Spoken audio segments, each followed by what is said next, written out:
8 hours ఉంటారు. మాతో ఉన్నంత వరకు బాగానే ఉంటారు, మేము చూసుకుంటాము. అదే విధంగా పిల్లలు ఇంటికి వచ్చిన తర్వాత వాళ్ళు ఆ రోజంతా స్కూల్లో ఏం జరిగింది, ఏం చదువుకున్నారు, చదువుతో పాటు స్కూల్లో ఏం చేశారు, వాళ్ళ డిస్కషన్ మొత్తం మీరు ఇంట్లో ఒక్క 10 నిమిషాలు చేయాలి.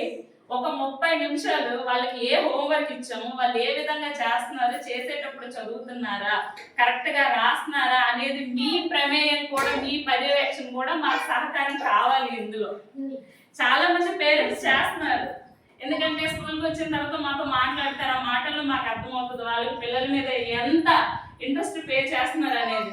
మన పిల్లలకి అదేనండి, మన ఆస్తులు అంతస్తులో ఇవ్వక్కర్లేదు, వాళ్ళకి మన నుంచి సమయం కేటాయించాలి. వాళ్ళకి మనం ఇచ్చే అత్యంత గొప్ప బహుమతి అదే.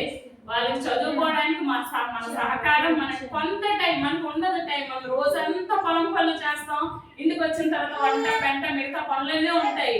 ఆ పనులన్నీ పక్కన పెట్టి ఒక్క అరగంట మన పిల్లల కోసం మనం కేటాయించి వాళ్ళు ఏం చెప్పినా మనం విసిగిపోకుండా వినాలి. తదుపరి మనం వాళ్ళు ఒక తప్పు చేస్తే నువ్వు ఇలా చేయకూడదు, ఇలా చేస్తామని ప్రవర్తన నేర్పించాలి, క్రమశిక్షణ నేర్పించాలి. వాళ్ళకి చదువులో డౌట్స్ వచ్చినా కూడా మీరు చెప్పండి. మ్యాక్సిమం అందరూ చదువుకున్న పేరెంట్స్, ఓకేనా? ఈ నెక్స్ట్ మన ప్రభుత్వం ఎఫ్ఎల్ అనే ఒక ప్రోగ్రామ్ ని స్టార్ట్ చేసింది. నెక్స్ట్ 100 డేస్ ప్రోగ్రామ్ అదేనమ్మా.